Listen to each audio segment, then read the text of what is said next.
Hey guys, I'm Urizi.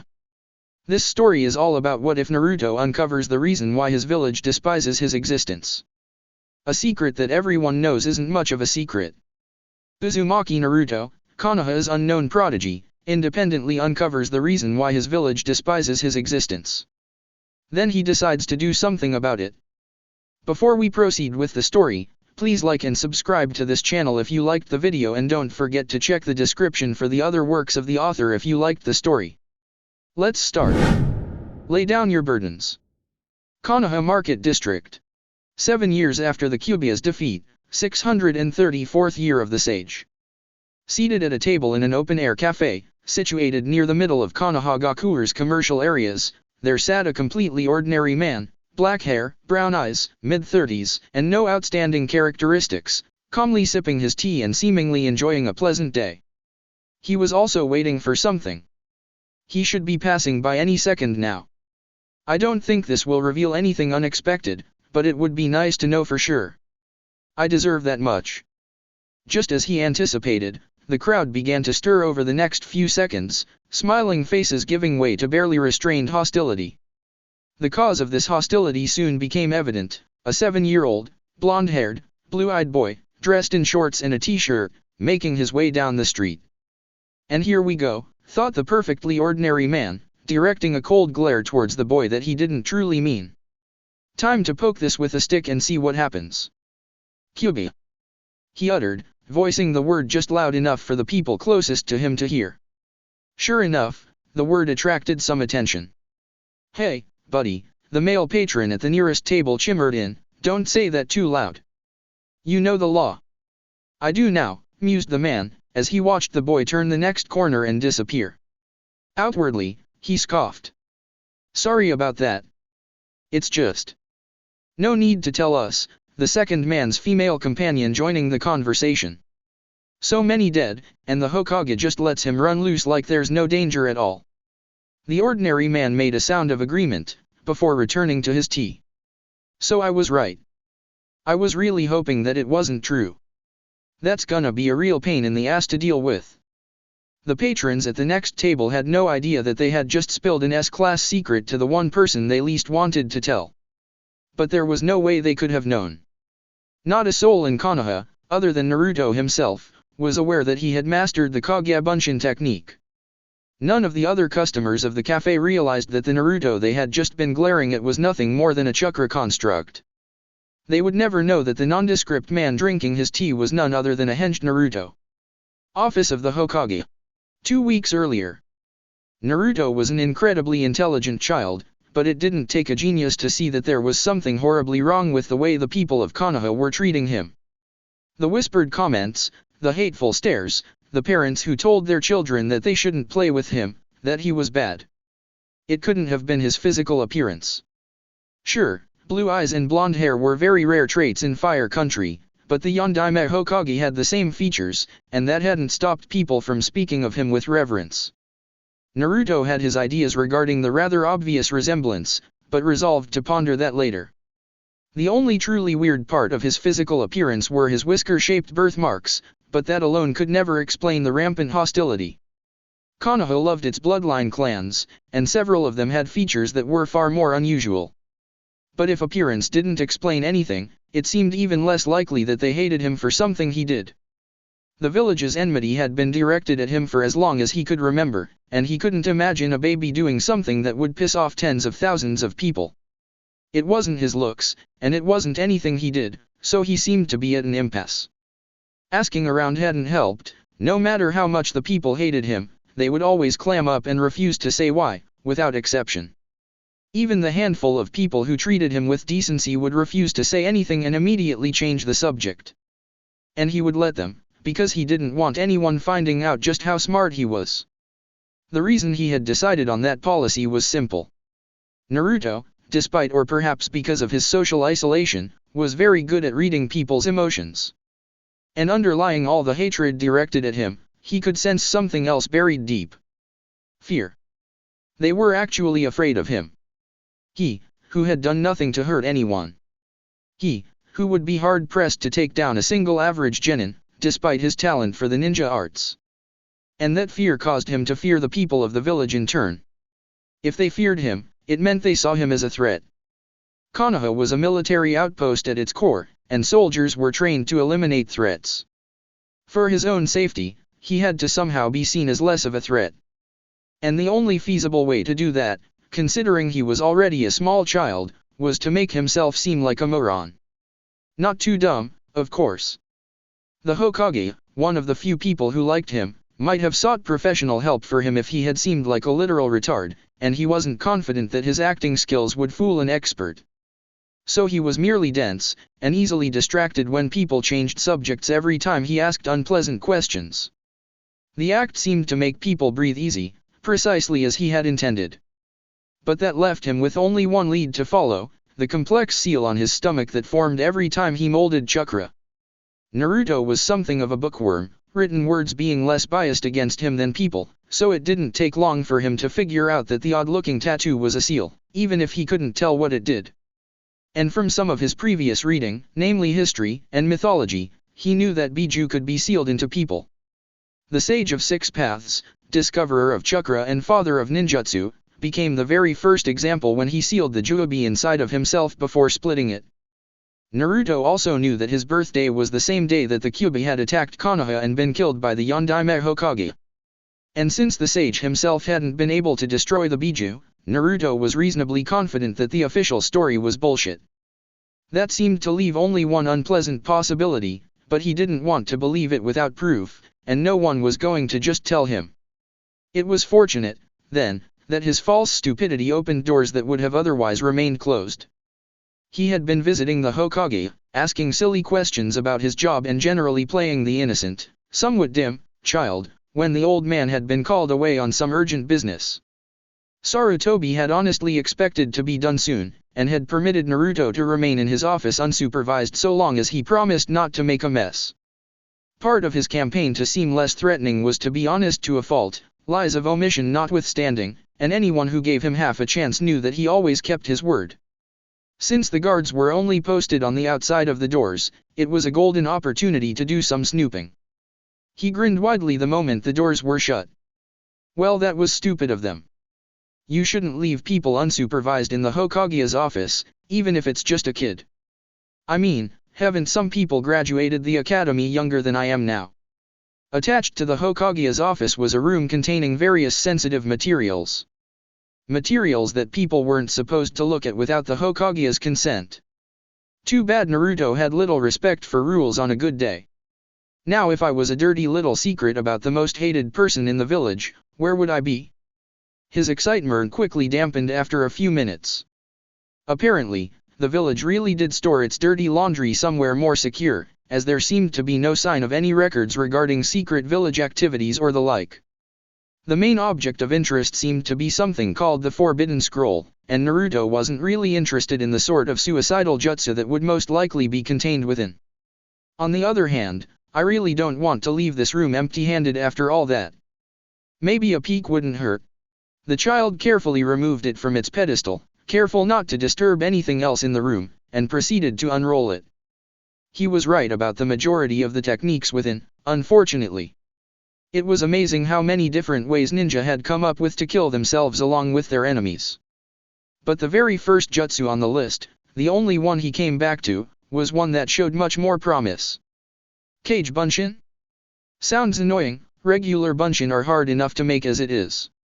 Except, high chakra cost and minimal control requirement, one hand seal only. I suck at regular bunshin because I overload them, so this could make a good replacement. High probability of killing self by chakra exhaustion. I'll start with one at a time to be safe, but if I'm right about myself, that won't be a problem. Fully independent clones identical to user. Having extra pairs of hands could be useful. Memories acquired by clones during lifetime return to user. His eyes went wide. Slowly, the grin he'd had at the start of this venture returned. This is pretty fucking awesome, I'll admit. Now I just need to memorize the instructions, kind of a funky looking hand seal, but there's just one to remember. He carefully made his hands into a cross shape, mimicking the image on the scroll. He also made sure to double check the description of how his chakra was supposed to flow, but it was all remarkably simple, even compared to the basic academy jutsu he had already learned. And now I just need to put this back where I found it, blow this joint, and train my ass off until I have it down. He hadn't found the information he'd been looking for. But what he had found were instructions to the ultimate espionage jutsu, and he'd be damned if he didn't use it to puzzle out the truth. With the ability to be in many places at once, he'd infiltrate his own village and confirm what they were hiding from him. After all, a secret that everyone knows isn't much of a secret, he'd just have to come up with a different approach to get it out in the open. Naruto's apartment. Present day. Naruto, having dropped his disguise and dispelled his clone, entered his apartment to think about his situation and plot his next move. Moving on autopilot, he set some water to boil and pulled a cup of ramen from the cabinet. Okay, so I know I have the Kyuubi inside me. Why does everyone else know? Whose bright idea was it to tell everyone, hey, remember that demon that just attacked? It's sealed inside this baby. His name is Uzumaki Naruto. Please treat him like shit for his entire life. I mean, it's supposedly a big secret that I'm not supposed to know about, but if every adult in the village knows. The water started boiling, and he absent-mindedly poured it into the cup of ramen. I mean, I read that Jinchuriki could access the Bijuu's power, and that ninja villages sometimes use them as weapons. So why announce to everyone who your secret weapon is? Son of a bitch. He expressed out loud. As he waited for his ramen to cook, and his thoughts took a darker turn, his eyebrow started twitching in irritation. He wasn't sure which was causing it. It was never supposed to be a secret, was it? The Kyuubi supposedly just appeared out of nowhere, but something that big doesn't just sneak up on a village full of ninja. Maybe there was someone before me, a Jinchuriki who was supposed to use the Kyuubi for Konoha, but something happened and that person let it loose in the middle of the village. There was no way in hell they could hide the Kyuubi's attack from foreign ninja, but they couldn't let Konoha's enemies think we were easy pickings. His ramen had finally finished cooking, and he eagerly dug in. His twitching ceased as soon as he began indulging in his comfort food. A secret that everyone knows isn't much of a secret. If I could figure it out, so could any spies among us. The old man needed Konoha's enemies to know we still had the Kyuubi under control. Either that or he was really incompetent enough to assume everyone would be accepting of me, and I don't think he's incompetent. Upset by his newest revelation, he smashed his fist against the table. Damn it, old man. I want to like you, but you're making it really difficult. He sighed, and continued eating. So what else is he hiding from me? If I'm supposed to be some super weapon, it's hard to believe that no one would know where I came from or who my parents were. Uzumaki is the name of that dead clan that used to be real close allies with Konoha. I doubt I was given that name just because someone thought it would be funny. And let's not forget that the guy responsible for my situation looks an awful lot like me. 50 Ryo says he's my father. Fucking deadbeat sealed a demon in me, then had the nerve to die and leave me alone. He sighed again. It seemed to be turning into a habit today. Even if it's true, I doubt there's any proof.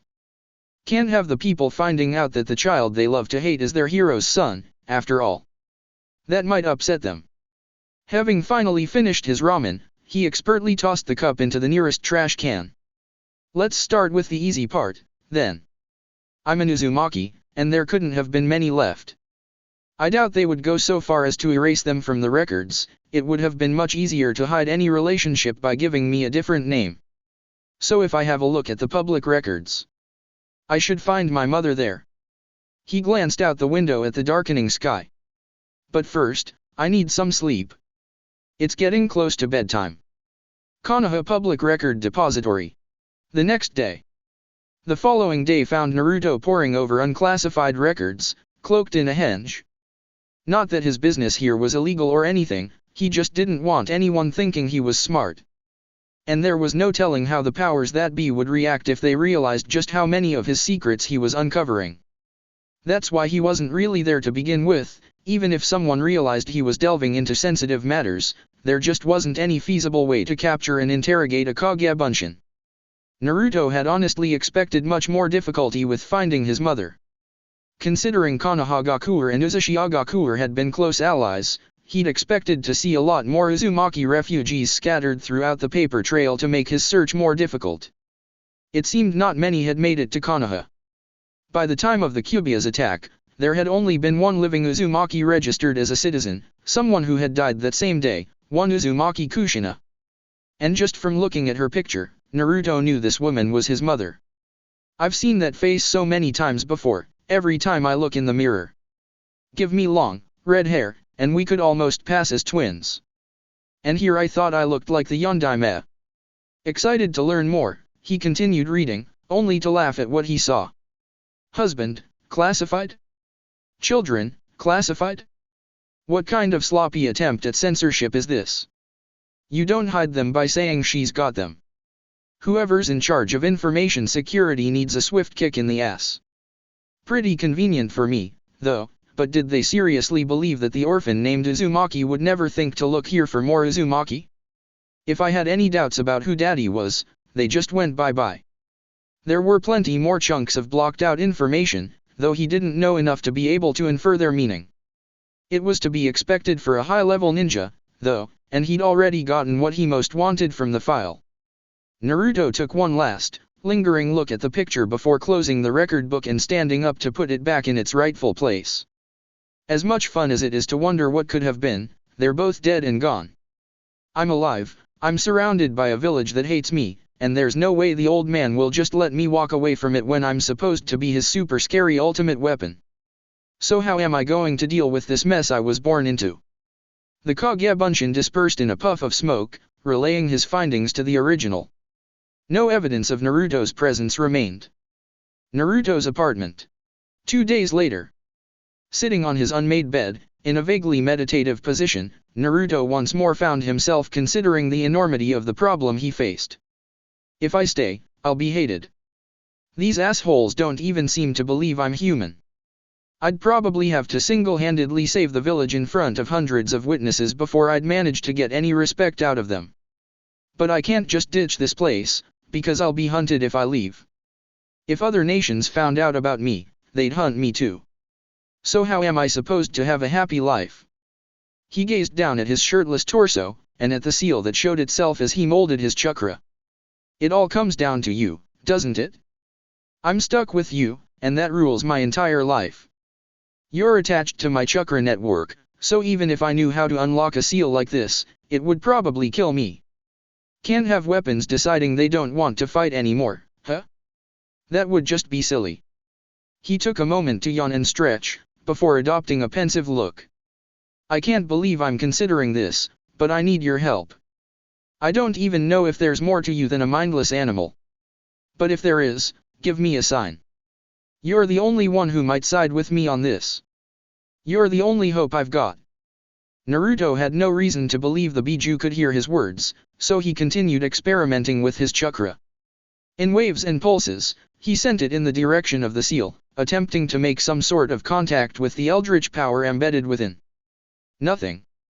But that didn't make any sense. The seal was more than just for storage. Jinchuriki would be pointless unless there was an intersection of human and Biju, some way for them to interact. How else could a Jinchuriki draw upon the Biju's strength? If anything, overwhelming the seal with his own chakra seemed to be diminishing the feeling of power he got from the seal. Desperate and out of options, Naruto did the opposite of everything he had tried before.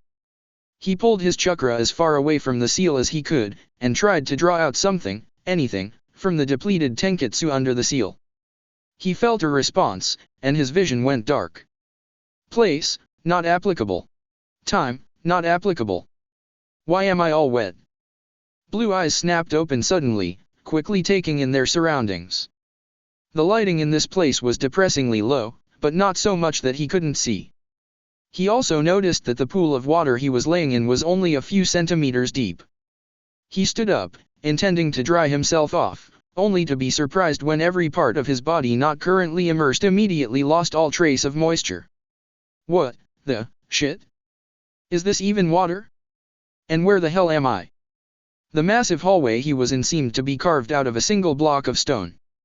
The dim lighting seemed to simultaneously come from everywhere and nowhere.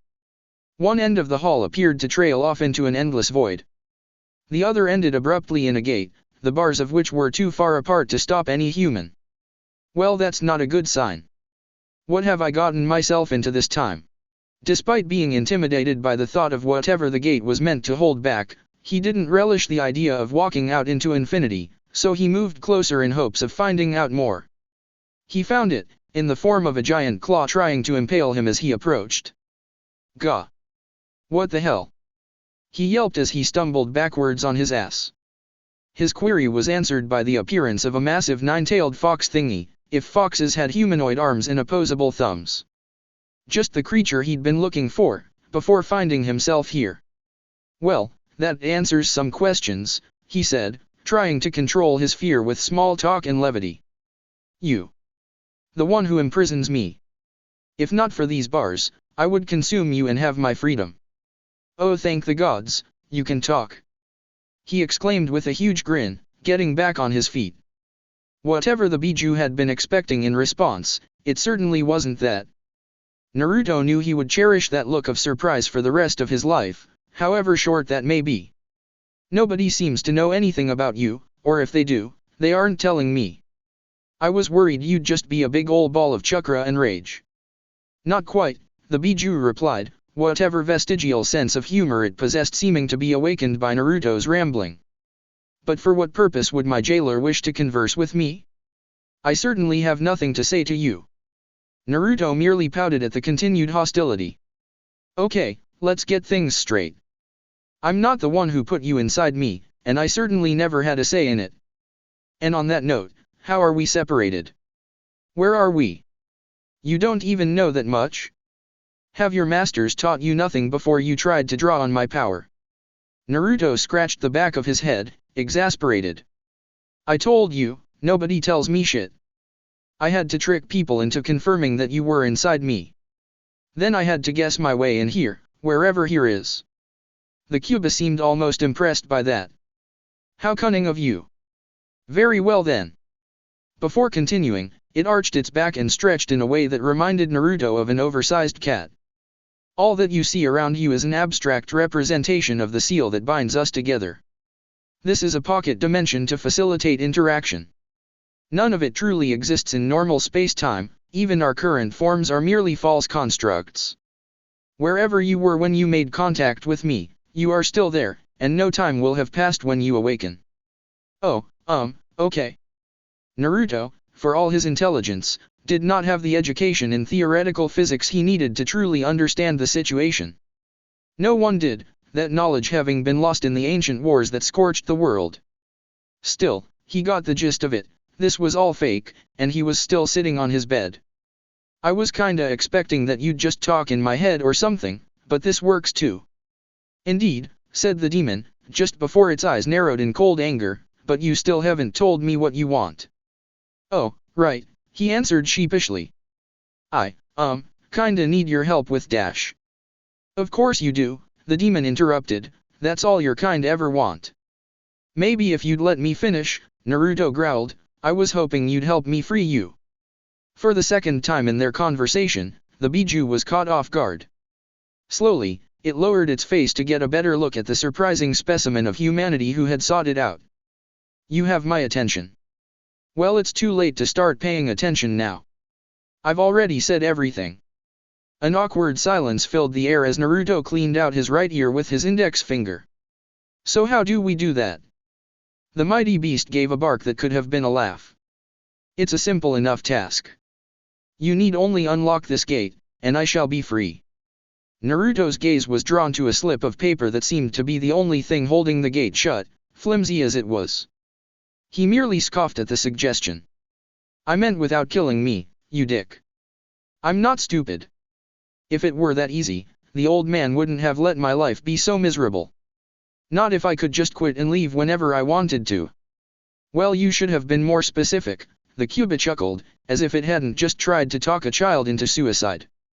Still, I find myself curious.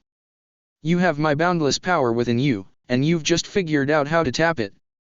Why are you so intent on giving it up? In my experience, humans often desire power above all else. Yeah, well, power is just a means to an end. If a type of power only gets in your way, It's less than useless, Naruto replied with a melancholy smile. Your power can't get me what I want. And what do you want? The demon asked, its curiosity roused. Same thing you do, freedom. Then we have an accord, child. The Kyuubi grinned, showing off its massive teeth in what Naruto assumed was supposed to be a friendly gesture. I am not capable of altering this prison from within, but I have enough familiarity with the celestial tongue to aid you in your own attempts. Wait, celestial tongue? How's learning a new language supposed to help me release you? It is said to be the language of the gods, with which they created the world we know. The written form of this language is what you would call fuinjutsu, the sealing arts. The demon shrugged. The other version of the story is that it is man's own invention from before the fall, with which he sought to bend reality to his will. But such myths are from long before even my time. What is important is that you must learn it if you wish to set me free without harming yourself. Fuinjutsu was the basis of the Yondaime's Hiration, and it can subdue even Biju. Not a bad way to continue my education. Naruto gave an enthusiastic salute. Understood, Kyuubi-sensei. Call me Kurama. Naruto responded with a smile. I get the feeling this is the start of a beautiful friendship. Main Street, near the West Gate. 10 years after the Kyuubi's defeat, 637th year of the Sage. The past 3 years had been very productive for Naruto, having secretly become Konoha's foremost Fuinjutsu master. While he wouldn't exactly say that it was easy, all the facts suggested that it was inevitable. He had been taught by an entity that understood the art on a level beyond any human, inside of a realm where time didn't truly flow. The only fundamental limit to his rate of learning had been the same as when learning from Kage Bunshin. If his construct body experienced too much in one go, he'd face intense mental strain as a vast amount of information attempted to transfer, and much of it would be lost. That it had still taken 3 years to master Fuinjutsu to the required level, under those conditions, only emphasized how absurdly difficult their task was. But he was finally ready. Since his most important training could be done instantly and in complete secrecy, his life had been reasonably uneventful and free of scrutiny. Too bad the Uchiha clan couldn't say the same. In the year 635, the heir and shining star of their clan had turned against them and butchered all but his own brother. The official story was simply that he had snapped and gone on a killing spree without explanation. Once again, Naruto was convinced that the official story was bullshit. The Uchiha were a clan of hundreds, comprising the majority of the police force and a significant fraction of the village's total ninja forces. That they would all be within the walls of their compound at the same time by chance, without a single exception, was difficult to believe. That all of them could be slain without anyone outside their walls becoming aware of the commotion, even the roving Umbu patrols, seemed just as unlikely. It reeked of a setup. Someone had arranged for all of them to be off duty and at home at the same time, and then moved and rescheduled patrols to make sure that no one would stumble upon the massacre until it was done. Naruto couldn't think of any possibilities other than state-sponsored genocide, with Itachi either being framed or doing it on orders from above. Given that he hadn't protested his innocence to anyone in the 2 years since, and his brother Sasuke hadn't met with an unfortunate accident, Naruto could only assume the latter was true and that Itachi had negotiated his brother's survival. Kurama had expressed great satisfaction upon hearing of the demise of so many Uchiha. That conversation had led to Naruto learning that the demon had been forced to attack Konoha against its will. While the greatest of the Biju had no love for humanity, Kurama had only ever attacked humans without provocation on 2 occasions, both of which were the result of Shari non-compulsion. While Naruto wasn't the sort to accept its word at face value, there seemed to be enough evidence to support the claim. The history books already described Uchiha Madara commanding the Kyuubi in battle against the Shodai Hokage. Senju Hashirama and Konoha's leaders must have been pretty confident that the Uchiha had been up to no good again if they sanctioned the death of the entire clan. This only renewed Naruto's resolve to free Kurama. Not only was the demon as much a victim as anyone, and Naruto didn't condone slavery, but Naruto himself had no desire to be a tool for a government that would wipe out children and non-combatant Uchiha along with the guilty. A secret that everyone knows isn't much of a secret, so there was no way in hell that the Uchiha leadership would have told all of their clan members about any nefarious plots that were afoot. They had died only because Konoha wanted to avoid a scandal. Now that Naruto could finally unlock the seal, he had positioned himself near the village wall in preparation for releasing the Kyubi. He'd already drawn the necessary seals on his torso, and a simple activation charge of chakra would finish the job. His location near the most well-traveled gate was no coincidence. It wasn't enough for his goals that he simply free Kurama, other people needed to know about it before Naruto would ever be allowed to go his merry way. He intended to have plenty of witnesses to the end of his Jinchuriki career. Kurama had been a good sport about the idea, having agreed to hop over the wall and leave without a fight. There was an element of pragmatism to that decision, as Konoha had already demonstrated the ability to seal a Biju if given a chance. Kurama was even willing to go out of its way to avoid killing anyone, in order to keep Naruto from getting into too much trouble. Not that the boy thought he could do this without some sort of ensuing shitstorm, but he was confident he could ride out that storm so long as nobody died. Making his way over to a rooftop corner overlooking the street, Naruto decided that it was time to begin his retirement speech. "Hey, assholes!" he shouted over the din of the crowd. Sure enough, the mood of the crowd shifted, conversation died down, and a whole lot of people were now glaring up at him. Just as planned. 10 years ago, the Yondai men needed my help to stop the Kyubi. For 10 years, I've been keeping it locked away from the rest of the world. Glares gave way to shock, worry, and nervous muttering.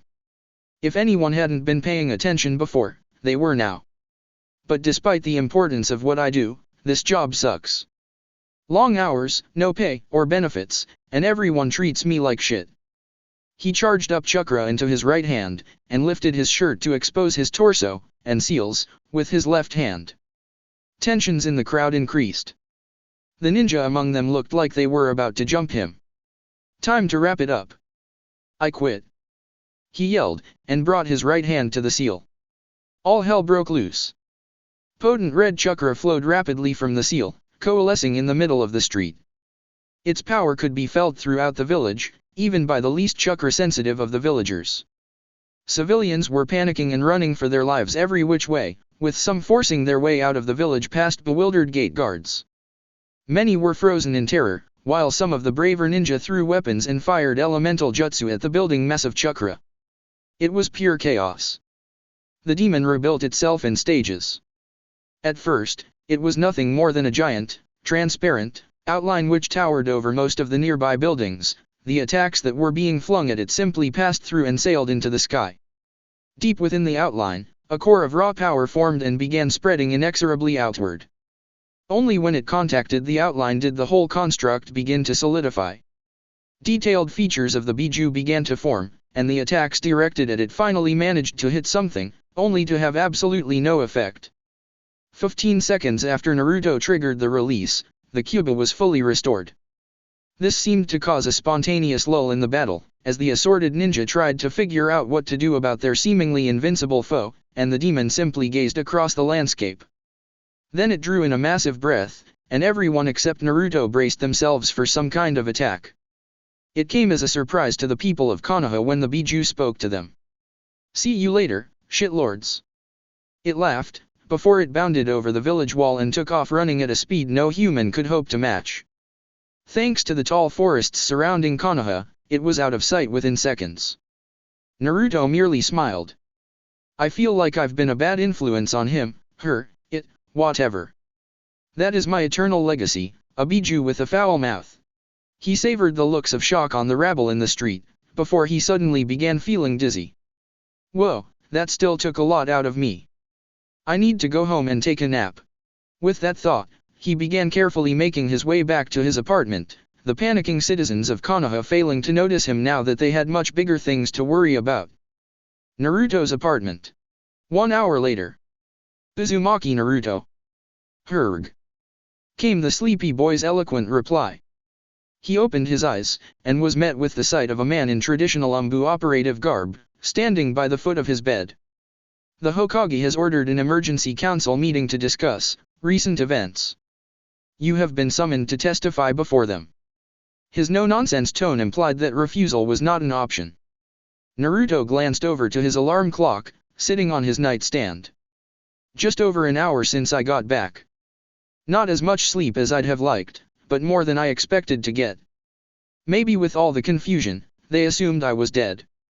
He sat up, hanging his feet over the side of the bed, and began slipping his sandals on. He was still wearing the rest of his clothes, having been too tired to go through the trouble of getting into his pajamas. Once he was done, he started walking in the direction of his bathroom. "Now, Uzumaki," the irritated Umbu said. Naruto directed a mild glare towards him. "Hey man, I gotta pee. So unless you want me to whip my D out in front of the council and piss on their shoes." He trailed off. "Fine. Just make it quick," said the ninja, as Naruto closed the bathroom door to take care of business. He would later come to regret taking his eyes off the boy, as that bathroom trip proved to be a vital part of Naruto's escape plan, in the event that things turned against him. Streets of Konoha. 2 minutes later. Evidently, the Umbu sent to bring him to the Hokage's tower wasn't just there to make sure he didn't skip out on the meeting. The man was also Naruto's bodyguard. However bad the glares and whispers had been before, it had nothing on the anger they showed him now. Naruto was certain that some brave soul, or perhaps an entire lynch mob, would have attacked him in the middle of the street if not for the intimidating escort walking beside him. Apparently, no longer being a Jinchuriki wasn't enough to reverse public opinion after he had scared the metaphorical crap out of everyone in the village. Some people were just so difficult to please. One man wasn't content to keep his anger bottled up. "You rotten little shit!"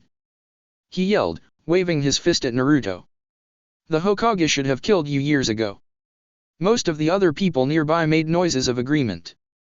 On the inside, Naruto couldn't help but be somewhat amused, even as he was angered by the words. "Biju can't die, morons, they're a force of nature.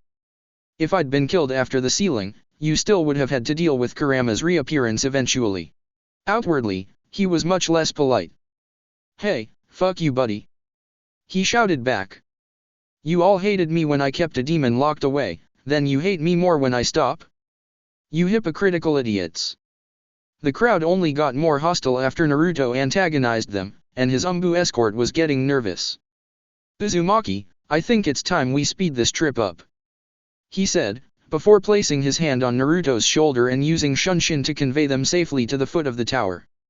Hokage's tower, meeting chamber. 1.5 hours later. Naruto was bored. Bored. He had been told to wait outside the meeting room until called for, but the council apparently wasn't in that much of a rush to see him. The flurry of aides rushing in and out implied that they were more interested in running damage control than in questioning him about the details. The next time the doors opened, the Umbu who came out told him that the council would finally see him now. With a spring in his step, Naruto walked into the meeting room and sat himself down at the massive circular table like he owned the place. The more easygoing among the clan heads already seated at the table seemed amused at his manners, though most showed disdain. The Hokage, decked out in his robes and smoking his pipe, addressed him first. "Given recent events, I assume you know the truth about what happened to the Cuba 10 years ago." "Pretty much, yeah. Not telling me about it was pretty mean, you know," Naruto replied. The old Hokage sighed. "And how is it that you found out?" This got an amused smirk from the boy. "Are you serious? A secret that everyone knows isn't much of a secret. It was never going to stay buried for long." Some of the other people at the table looked sheepish, as if the idea that Naruto could figure things out on his own hadn't occurred to them. Others seemed to be sending smug looks at their peers, as if to say, "I told you so." For the first time since Naruto had arrived, one of the council members spoke up. The Hyuga leader, judging by the weird eyes. "And why, pray tell, did you feel the need to release the Kyubi inside our very village?" "A better question would be why not?" Naruto asked, with a small smirk adorning his face. "Most people didn't seem to like that I was keeping the big bad demon locked up, so I figured I should stop doing that for a change, see if that made things better." "How?" asked a one-eyed, crippled old man that Naruto didn't recognize as Shimura Danzo. "Breaking the seal is supposed to be fatal. How did you survive?" Naruto shrugged. "I had help," he explained. Sarutobi face-palmed in exasperation. "You made a deal with the Kyubi? You shouldn't have trusted such a creature." "I didn't, not fully," Naruto replied, locking his hands behind his head. But you'd be surprised how friendly demons can be when you offer them everything they want. It was certainly nicer than most humans I've met. Nevertheless, you had a duty to the village, the cripple interrupted. Jinchuriki are vital to maintaining the balance of power between villages. You were chosen to contain the Biju and wield its power for Konoha. And there it is, thought Naruto. Now we get to the heart of the matter. That's strange, he responded out loud. Nobody informed me about any duty. I certainly never signed up for any duty. He punctuated his words with a glare towards the cripple. And frankly, that duty sucks no end of cock. Nevertheless, that duty is vital to Konoha, Sarutobi replied, looking much frostier than Naruto had ever seen him before. Given that you can apparently break the seal at will, it would be foolish to force you to take the Kyuubi into yourself again. But I must insist that you tell me where it has gone, so we can reclaim it. So you can enslave an intelligent being and force another kid to go through my life? What if I don't want to? He tested. Naruto wasn't entirely comfortable locking glares with one of the few people to have ever shown him kindness. But the Uchiha massacre, and his own situation, had long since shattered his belief in the old man's innate goodness. This was a lord of ninja, and he was capable of terrible deeds. Speaking of which, if you will not give up the information voluntarily, then I will be forced to subject you to interrogation. Everyone in the room was paying rapt attention, curious as to whether it would come to that. Naruto snorted in derision. Congratulations, you just burned your last bridge with me, for nothing. He folded his arms before continuing. You should understand by now that I'm not a moron. The Kyuubi and I both agreed that it would be better if I didn't know where it went. I have no answers to give you. The Kyuubi, knowing that the one who controlled it was probably still alive, had decided to shrink its form and go into hiding for a century or two. And considering the Chakra beast didn't require such trivialities as food or air, it could take advantage of some truly impressive hiding places. It had no intention of being captured or used ever again. The old cripple slammed his fist into the table. Konoha's greatest weapon is now frolicking in the wilderness, and we don't have any idea where it could be. This is a disaster. I don't see how this is my problem. Naruto replied cheekily. He began tilting his chair back to amuse himself. Especially considering I'll be leaving soon. People here still don't like me, last I checked. Go figure. I'm afraid I can't allow that, Sarutobi cut in. Naruto was disappointed, to say the least, in the direction the old man seemed to be taking the conversation. And why not? I'm not a ninja. I'm not a Jinchuriki. I know I'm still a minor, but that's hardly a good reason when I already live alone. Sarutobi couldn't help but massage his temples to relieve the stress. I'm afraid your legacy is such that you are still important to Konoha, even without the Kyuubi. Suffice to say, Naruto didn't like where this was going. Oh no, no, he exclaimed as he waved his arms around. I spent years working my ass off to claw my way out from the Kyuubi's shadow, and now you want to put me under his? You screwed me over by not telling anyone before, and then you'll screw me over by releasing that information now. Most of the clan heads were visibly confused by this. One rather large man, an Akimichi if Naruto wasn't mistaken, gave voice to these thoughts. What is he talking about, Hokage-sama? Sarutobi decided to reveal Naruto's other big secret, despite the boy trying to mentally will him to shut up. The Yondaime Hokage didn't pick a child at random. He sealed the Kyuubi into his own newborn son. Not to mention that he truly is the last known living Uzumaki. The name wasn't picked at random. He paused for a few seconds to organize his thoughts. And given that he seems to have discovered all of these facts despite my attempts at hiding them, and successfully unsealed a Biju, I imagine he is already a useful prodigy in his own right. The council room became deathly quiet for a few seconds, before it was broken by Jonin Commander Narashikaku saying, "Called it." His friend and peer, Yamanaka Inoichi, groaned at the outburst. Naruto was displeased. So that's it, then. I just can't be allowed to have any freedom. Sarutobi nodded sadly. He understood that this meeting was probably the end of any remotely friendly relationship he might have had with the boy. And if I try to leave anyway, then you will be placed under house arrest until such time as you prove more agreeable. Naruto seemed to ponder that for a few moments, before unexpectedly bursting out into laughter. Some of those present were convinced that he had finally snapped from the pressures of a hard life, but as he slowly calmed down and caught his breath, he decided to answer their unspoken questions. "Well then, it's a good thing I already left, isn't it?" he said, grinning widely. The Kagebunshin dispersed in a puff of smoke, and the meeting room erupted into chaos. Merchant caravan, east of Konoha. Same time. In the back of one of the wagons of a routine merchant caravan, carefully hidden among the various odds and ends, Uzumaki Naruto was snoozing peacefully. He had managed to successfully stow away among the travelers and slip out of the village's east gate without being detected. Rather than ditch the caravan as soon as he was out, he had decided to catch up on his nap that had been so rudely interrupted by his unwelcome Umbu visitor. However, the information transfer from his Kagebunshin put an end to that plan. As his eyes fluttered open, Naruto considered everything that he had learned. The villagers still hate me, and the old man wants to keep me prisoner in that environment. Guess this means I won't be going back anytime soon. Had the people of Konoha started to ease up in their anger, and the Hokage not tried to hold him against his will, Naruto would have been content to return to Konoha as soon as he woke up. Unfortunately, his escape plan had proven necessary after all. He wasn't too worried about making his own way in the world, however. Fuinjutsu had a wide range of useful applications and not very many practitioners, so he didn't expect any trouble supporting himself with his skills. The only real concern was pursuit, since the Hokage had revealed everything to the council in order to justify keeping a firm grip on him. "I bet those assholes are kicking themselves for making me wait an hour and a half," he thought, pleased that he had such a solid head start. Even so, it's time I left the road and started moving faster. He had no intention of getting picked up by a tracker team after having come so far.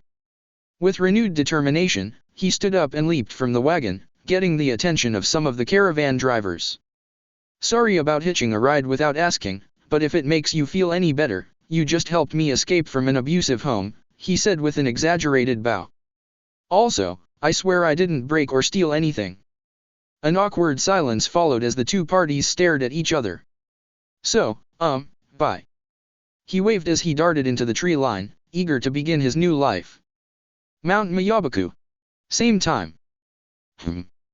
Questioned a massive, ancient toad resting near a pond. This got the attention of a much smaller, but only slightly less ancient, toad who was nearby. "What is it, honorable sage?" The great toad sage looked puzzled for a moment, before he replied. "The future. I can no longer see it." His smaller companion, Fukazaku, boggled at the thought. "What does that mean?" The sage sighed, not sure what to make of the situation.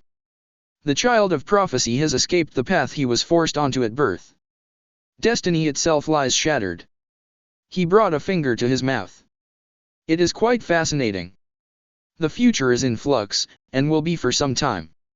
I have no idea what will happen now. Nobody does." He chuckled. That Naruto boy is really something. That's it for this movie. Thank you for watching and see you on the next video.